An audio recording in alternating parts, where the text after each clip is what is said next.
biodiversity, and we have studied diversity among the organisms at genetic level, species level, and ecological level. So now today we are going to study about the conservation of biodiversity. So we have studied threats to loss of biodiversity. When we have threats to loss of biodiversity, then we have to start conserving it. So the world has started conservation of biodiversity. So some of the conservationists have started these methods. Before going to the methods, what is conservation of biodiversity? Conservation of biodiversity is to protect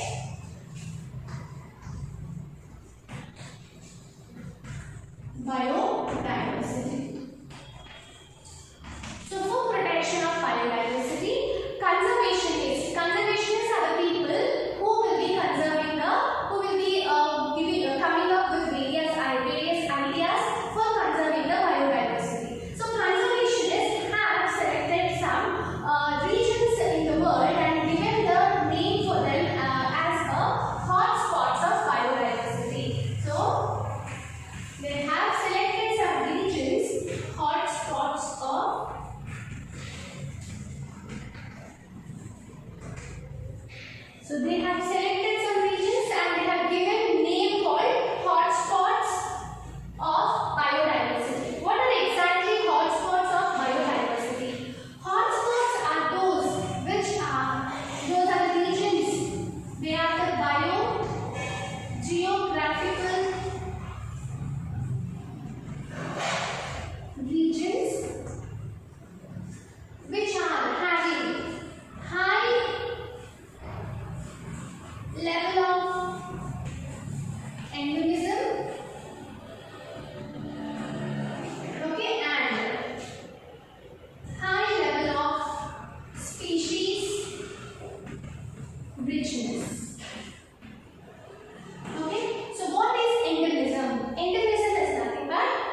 conservation.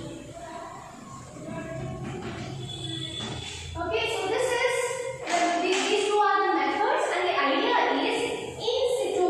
Situ means region, in region. So we are going to the region where there might be a threat for the loss of biodiversity. We go to that region and we give protection to that region.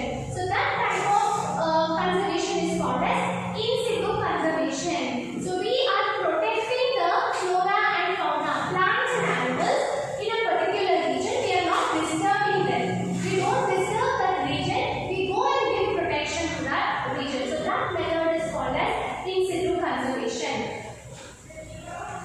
Protect flora and fauna in habitat. Okay, so in situ conservation is to protect flora and fauna in habitat. In their habitat itself, we are giving the protection. Then what is ex situ conservation? Ex situ conservation, we can say, is a type of backup for in situ conservation. Means when we fail in situ conservation, then we can go for the ex situ conservation. Is that what is ex situ conservation? Where we are bringing out the organism, maybe it is flora or fauna. We are bringing out from their habitat and protecting in an artificial habitat. Means when man-made habitats will be there, right? So in that habitat we are giving the protection. So such type of conservation is called as ex situ conservation. So ex situ conservation is what? Bringing out flora and fauna from their habitat and giving protection. So this type of conservation is called as ex situ conservation. So in situ conservation, again the methods. Means what type of in situ conservation methods we can see. So in situ conservation includes biosphere reserves,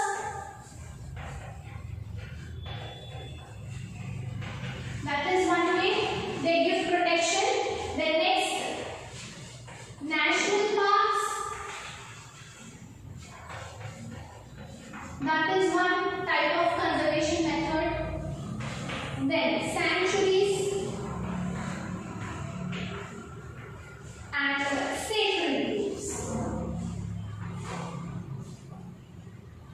So these are the methods. Okay, so these are the methods of in situ conservation. What is that? Biosphere reserve, national parks, sanctuaries and sacred groves. Okay, then what about the ex situ conservation? Ex situ conservation includes cryopreservation,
fauna protected.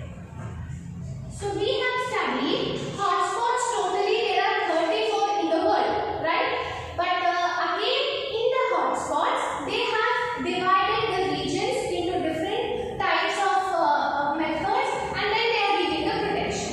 So the different types how they are giving protection is, one of them is biosphere reserves. So what are biosphere reserves?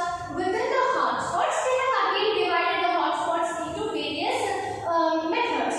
So biosphere reserve is large areas where both flora and fauna are protected. Okay, so far they have in India.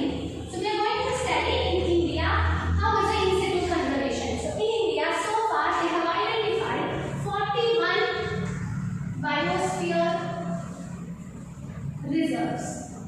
So I will give you two examples out of 41 biosphere reserves. So example, you can take Nilgiri Hills.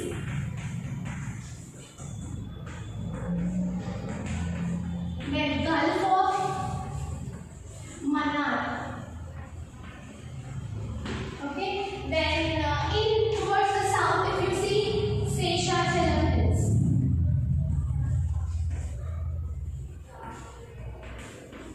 Okay. In this way, these are the regions called as biosphere reserves. They are large areas where the protection is given. Okay. Then next, the second one is national parks.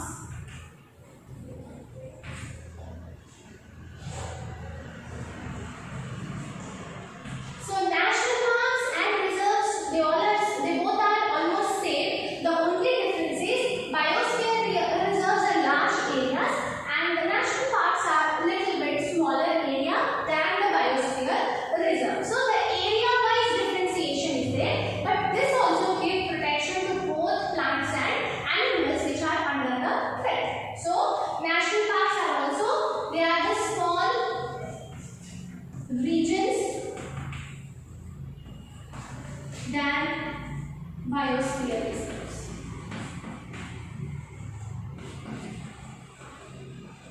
Okay, so the first national park in India. So again, we are going to study in India only. So in India, the first national park is Jim Corbett National Park. And where it is? Okay, it was in Uttarakhand. Okay, so in Uttarakhand, the first national park was identified in India, and it is Jim Corbett National Park. Okay, so in other examples like the national parks are Kaziranga National Park, and it is in Assam. Okay, even Telangana is also having two national parks, and one is KBR Park. It is popularly known, right? I'll write here. So example, KBR Park. Okay, and also the Mahavir Harina Vanastali Park. And the KBR Park is Kasu Brahmananda Reddy. So that is the full form of KBR Park. So these two are also national parks in Telangana. Okay, so this is how we are going to differentiate biosphere reserves from the national parks. Biosphere reserves are the large areas, national parks are the small areas, and both of them give protection to both plants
extinct from the world, that time these will be helpful for reproducing it.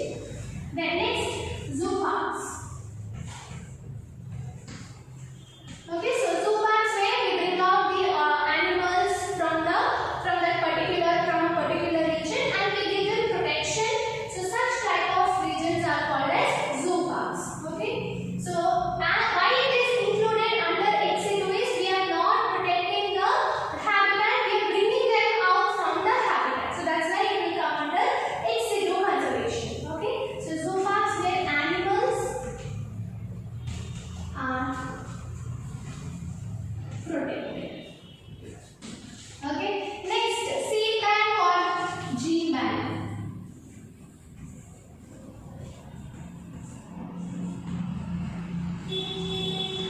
So same as the cryopreservation, but we will not preserve it at -196 degrees, but at colder temperature, at cool temperatures, seeds and genes which have good desirable characters. So those will be preserved and that may be helpful wherever the plants, related plants or animals are extinct. So here in the gene bank or seed bank, seeds and genes are preserved. Okay, so with this we have completed the different types of conservation methods we can follow when we feel that there is a loss of biodiversity. So now we will study that conservation has been monitored by some organization or some union, and the world's International Union for Conservation of Nature and Resource Organization will help in conservation or monitoring the conservation method. So there is an organization involved called IUCN. So International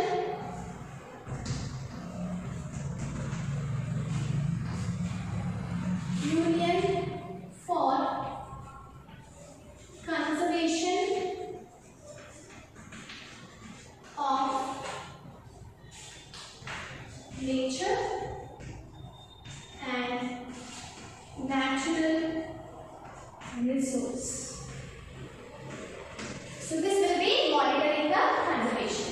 Then next we have a book called as Red Data Book.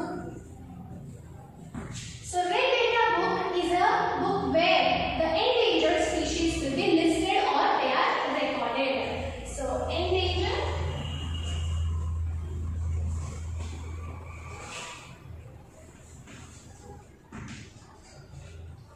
or listed.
Then we can take example of Bengal tiger.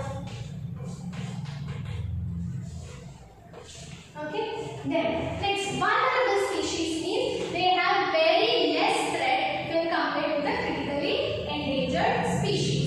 So there is a threat, but not as such as for the critically and other endangered species. So example we can take Asian elephants,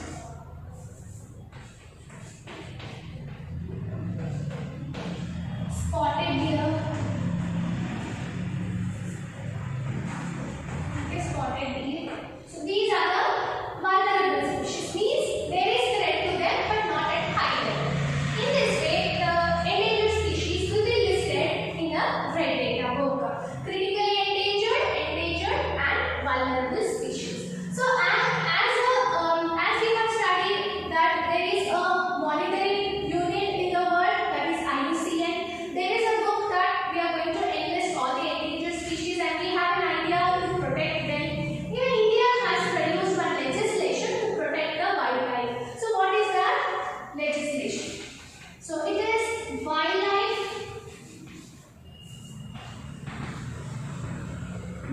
Act in 1972. So this Wildlife Act is given that if anyone try to kill the wild animals or try to trade the wild animals related things or products or the parts of it, then they will be having a severe punishment. They will be having, it will be considered as a punishable offense. So that has helped a lot in decreasing the loss or extinction of various species from the world. So this was a legislation given by India. Okay, so